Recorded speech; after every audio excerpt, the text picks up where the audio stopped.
Astaghfirullah. Bismillahirrahmanirrahim. Assalamualaikum warahmatullahi wabarakatuh. Alhamdulillah, salatu wassalamu ala rasulillah wa ala alihi wa sahbihi wa mawalah, wa la hawla wa la quwata illa billahi wa ba'du. Qala Allahu azza wa jalla, ya ayyuhalladzina amanu taqullaha haqqa tuqatih wa la tamutunna illa wa antum muslimun. Amma ba'du, ma'asyiral muslimin yang dimuliakan Allah subhanahu wa ta'ala. Alhamdulillah, segala puja dan puji hanya milik Allah subhanahu wa ta'ala. Di pagi hari ini Allah subhanahu wa ta'ala masih pertemukan kita walaupun lewat media Jabal Uhud. Salawat dan salam tak lupa saya haturkan kepada Nabi besar Muhammad sallallahu alaihi wa ala alihi wasallam. Pembahasan di pagi hari ini kita akan membahas tentang perkara yang sangat menegangkan dan menakutkan yang terjadi di atas kepala kita, maksudnya di langit. Di dalam sebuah hadis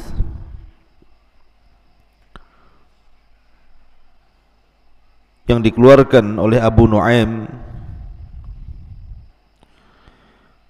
dan hadis ini juga dikeluarkan Imam Muslim, di mana Nabi SAW pernah duduk-duduk di sekitar para sahabat Rasul.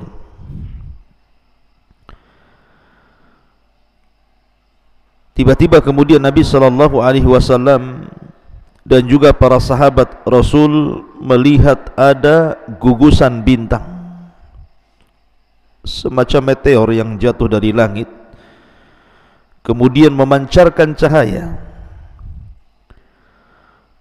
Kemudian Nabi SAW bertanya kepada para sahabat, "Ma kuntum taquluna fil jahiliyati idza rumiya bimithli hadza?"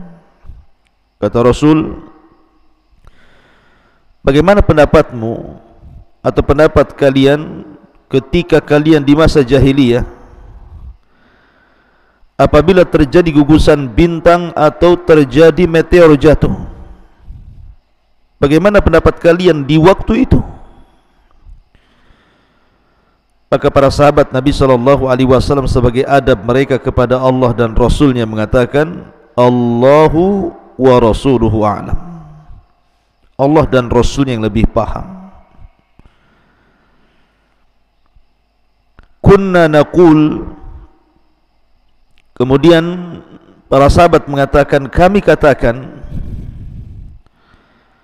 wulidal lailata rajulun azimun wa matal lailata rajulun azimun.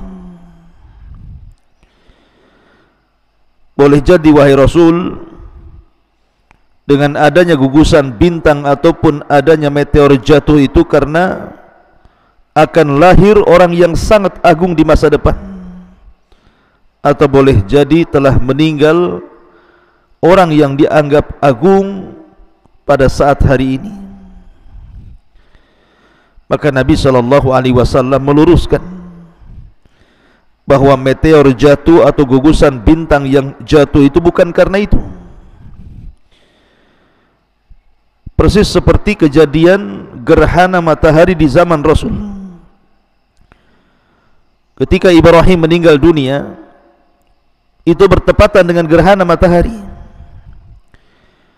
Kemudian para sahabat menyangka bahwa gerhana itu terjadi karena kematian seseorang atau karena hidupnya seseorang. Maka Nabi SAW meneruskan pemahaman itu dan mengatakan, sesungguhnya gerhana itu ayatun min ayatillah, satu tanda dari tanda-tanda kuasa Allah. liyukhawwifa ibadah, agar Allah menakut-nakuti hamba-hambanya. Maka sama di sini juga Nabi SAW mengatakan, fa innaha la yurma biha li mauti ahadin wala li hayati. Bukan itu yang kumaksud. Bukanlah ada gugusan bintang atau ada meteor yang jatuh dari langit berarti telah mati seseorang atau hidupnya seseorang. Walakin, akan tetapi kata Nabi SAW, Rabbana idza qadha amran sabbahathu hamalatul arshi thumma sabbathu ahlus samai alladhina yalunahum thumma sabbathum ahlus samai alladhina yalunahum hatta yablugha tasbiha ahlus samai dunya. Kata Nabi SAW, akan tetapi Rabb kita Allah Subhanahu wa ta'ala apabila memutuskan sebuah perkara, mewahyukan sebuah wahyu, memerintahkan sebuah perintah, maka para malaikat yang memikul arsy itu, malaikat yang sangat besar, yang dijelaskan dalam riwayat di mana pundaknya memikul arsy Allah Subhanahu wa ta'ala, kemudian badannya menembus seluruh lapisan langit dan kakinya sampai ke bumi. Jadi malaikat sebesar ini bertasbih sehingga suara tasbihnya itu terdengar kepada malaikat yang ada di bawahnya. Maka malaikat yang ada di bawahnya ikut bertasbih. Kemudian malaikat yang ada di bawahnya, karena kencangnya bertasbih, terdengar oleh malaikat yang ada di bawahnya lagi. Maka malaikat yang ada di bawahnya lagi ikut bertasbih. Kemudian malaikat yang ada di bawahnya lagi dengan keras bertasbih sampai terdengar malaikat yang ada di bawahnya lagi, sampai ke malaikat yang terdapat di langit yang ketujuh. Dan begitu seterusnya sampai diikuti tasbihnya kepada malaikat yang ada di langit ke-6, ke-5, ke-4, ke-3, ke-2 sampai ke-1, sehingga langit bergema dengan tasbih membersihkan nama Allah Subhanahu wa ta'ala. Thumma yaqulun, kemudian mereka pun berkata, alladzina yaluna hamalatal arsy li hamalatil arsy. Kemudian malaikat yang ada di bawah arsy bertanya kepada malaikat yang memikul arsy, madza qala rabbukum? Apa yang difirmankan Rabb kalian untuk kami? Fayujibunahum fayastakhbiru ahlus samawati ba'duhum ba'dha hatta yablughal khabaru hadhihi sama'ad dunya.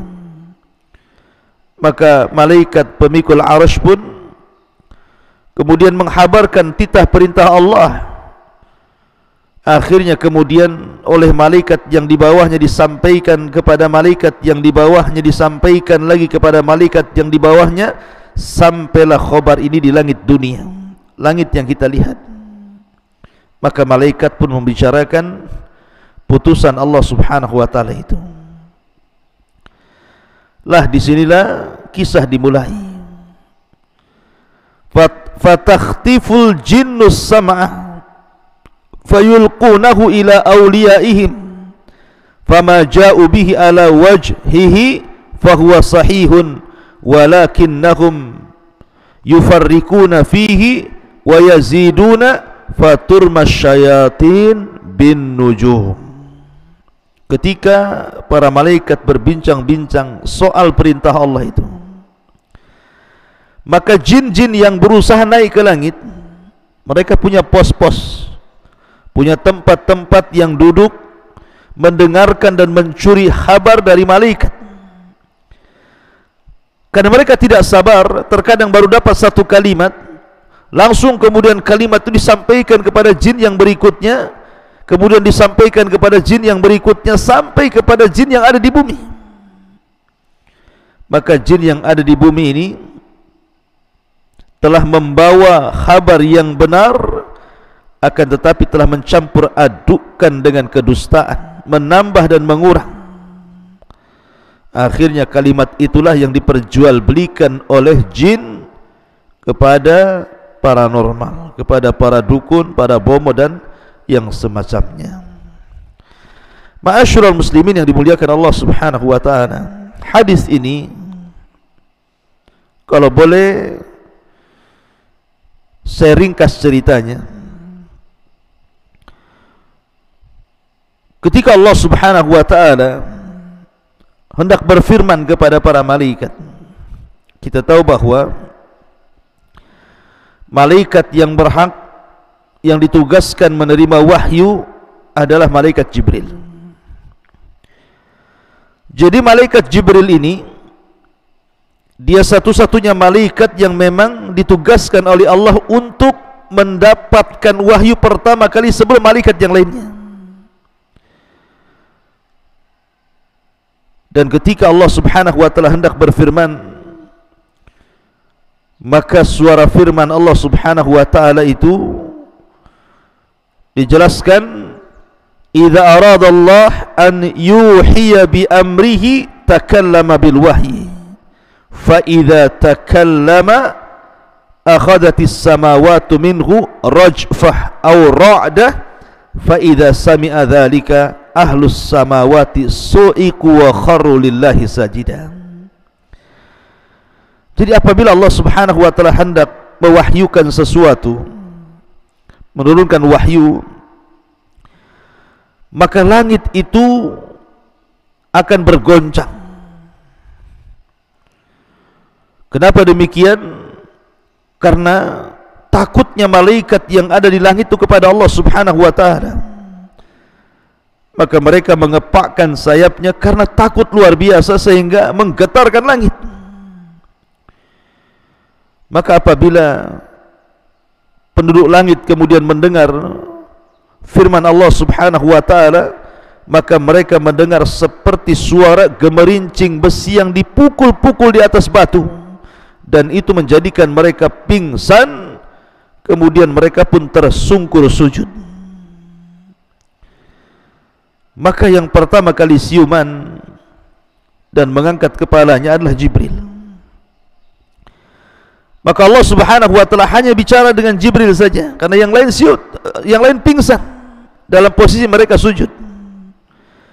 Maka Jibril yang pertama kali siuman dan mengangkat kepalanya, sehingga Allah Subhanahu wa taala kemudian berbicara dengan Jibril dan mewahyukan apa yang akan berlaku untuk disampaikan kepada tugas-tugas masing para malaikat. Akhirnya kemudian setelah Allah Subhanahu wa taala selesai, maka Jibril pun kemudian mulai mendatangi para malaikat, dari mulai malaikat pemikul arsy, disampaikan tugas-tugas itu. Kemudian malaikat yang di bawahnya bertanya kepada malaikat pemikul arsy apa yang difirmankan Allah lewat Jibril. Maka Mahamalatul Arsy menjawab dan menjelaskan begini dan begitu. Maka malaikat yang di bawahnya ditanya lagi, kemudian dijelaskan sampai akhirnya kabar ini kepada malaikat-malaikat yang ada di langit pertama. Kemudian mereka pun mulai melaksanakan tugas dari Allah Subhanahu wa taala. Hari ini si fulan harus mati, hari ini si fulan harus hidup, hari ini negeri ini harus hancur, hari ini negeri ini harus subur, hari ini ada tsunami, gempa dan begitu seterusnya. Karena bagaimanapun Allah Subhanahu wa taala itu fi kulli yaumin huwa fi sya'ni, dia memiliki kesibukan untuk menerapkan qada dan qadarnya kepada alam semesta ini, termasuk juga kepada manusia. Dan itu yang kemudian ditugaskan oleh Allah adalah para malaikat. Lah ketika malaikat yang ada di langit pertama ini sedang berbincang-bincang soal perintah qada dan qadar Allah Subhanahu wa taala, maka jin-jin yang ada di langit yang disebutkan dalam hadis Nabi sallallahu alaihi wasallam, idza qadallahu al-amra fis sama'i dharabatil malaikatu bi ajnihatiha khud'anan liqaulihi ka'annahu silsilatun ala safwan. Apabila Allah Subhanahu wa taala memutuskan sebuah perkara di langit, maka para malaikat akan mengepak-ngepakkan sayapnya karena merendah dirikan mereka kepada Allah Subhanahu wa taala, karena takutnya mereka kepada Allah Subhanahu wa taala, dan seolah-olah suara itu seperti suara gemerincing besi, rantai besi yang dipukul-pukulkan di atas batu. Fa idza fuzza an qulubihim, apabila telah dicabut perasaan takut mereka, mereka mengatakan madza qala rabbukum, apa yang difirmankan Rabb kalian? Qalul haq, maka para malaikat yang ada di langit kemudian mengatakan Allah Subhanahu wa taala telah berfirman dengan kepastian, dengan kebenaran. Lah ketika kemudian para malaikat yang di langit pertama berbincang-bincang inilah, kemudian dijelaskan fayasmauha mustarikus sam'i, maka para pencuri berita dari kalangan jin mulai mendengar. Wa mustarikus sam'i hakadha ba'duhu fawqa ba'din wa wasafa Sufyanu biyadi, dan Sufyan Ats-Tsauri mensifati orang yang mencuri kabar itu, maksudnya dari kalangan jin, seperti ini dan seperti ini, kemudian seperti ini, seperti ini, seperti ini, sampai ke langit. Seperti kalau kita lihat orang panjat pinang, lomba panjat pinang, seperti itulah. Terkadang bisa ribuan jin mulai dari bawah sampai ke pos-pos mereka, tempat mustarikus sam'i itu, tempat pencurian berita dan kabar yang diperbincangkan para malaikat yang merupakan titah perintah Allah Subhanahu wa taala. Kemudian apabila mereka betul-betul berhasil mendengar satu kalimat, maka fayulqiha ila man tahtahu thumma yulqiha ila al-akhar ila man tahtahu hatta yulqiha ala lisani sahir awil kahin. Maka apabila berhasil mendapatkan satu kalimat, maka kalimat ini akan disampaikan kepada jin yang di bawahnya, dari jin yang di bawahnya kepada jin yang di bawahnya lagi, kepada jin yang di bawahnya lagi, sampai kepada jin yang paling bawah yang ada di permukaan bumi. Barulah kemudian jin yang ada di permukaan bumi ini, mereka berbisnis dengan kalangan kahin dan sahir, tukang sihir dan juga tukang dukun. Kemudian disitulah terjadi deal-dealan antara paranormal, para dukun, para bomo dengan bangsa jin. Terjadi kerjasama dan bisnis di antara mereka.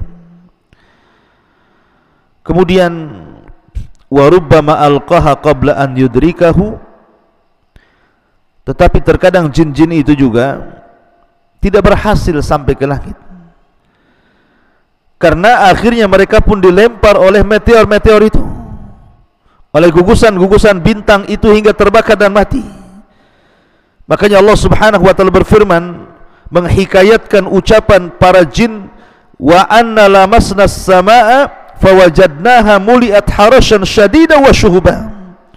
Ketika kami berusaha menyentuh langit, maka kami dapati langit itu penuh dengan penjagaan para malaikat dan meteor-meteor yang menghantam, menyerang mereka dan membakar mereka sehingga membunuh mereka. Makanya dalam ayat yang lain, wa inna kunna naq'udu minha maqa'ida lis-sam'i faman yastami'il ana yajid lahu shihaban rasada. Dan terkadang kami duduk di tempat-tempat pencurian kabar berita yang ada di langit, maka barang siapa yang berusaha untuk mendengar, mencuri-curi kabar dari langit, terkadang datang meteor dan menghantam mereka, mengintip mereka, hendak membakar mereka. Ya, karena salah satu fungsi bintang itu disebutkan para ulama dalam kitab Tauhid adalah untuk melempar syaitan, rusuban li syayat, syuhuban li syayatin, untuk membakar setan-setan. Kemudian sahabat Nabi SAW bertanya, bukankah Rasul ketika Nabi SAW mengatakan fayakdzibu ma'aha mi'ata kadzbah, tetapi walaupun mereka mencuri dengar bukan berarti mereka benar dalam menghabarkan. Terkadang satu cerita yang benar dicampur adukan 99 cerita yang tidak benar. Maka sahabat mengatakan, Rasul, bukankah terkadang ada dukun dan paranormal itu meramalkan sesuatu, rupanya betul-betul kejadian? Maka Nabi SAW mengatakan, ya, karena yang terjadi itulah kabar yang benar. Tetapi di situ ada 99% kedustaan. Jadi jangan dibenarkan. Dukun dan paranormal itu para pendusta.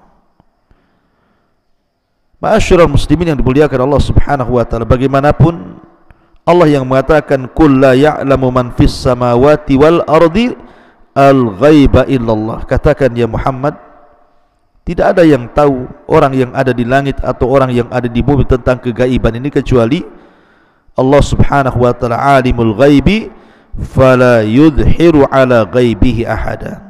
Dialah zat yang maha mengetahui yang gaib, tidak ada yang tahu tentang gaib kecuali Allah Subhanahu wa taala. Itulah peristiwa yang menakutkan dan menegangkan yang ada di langit sana. Mudah-mudahan ada manfaatnya. Subhanakallah bihamdika asyhadu an la ilaha illa anta astaghfiruka wa atubu ilaik. Allahu ta'ala. Assalamualaikum warahmatullahi wabarakatuh.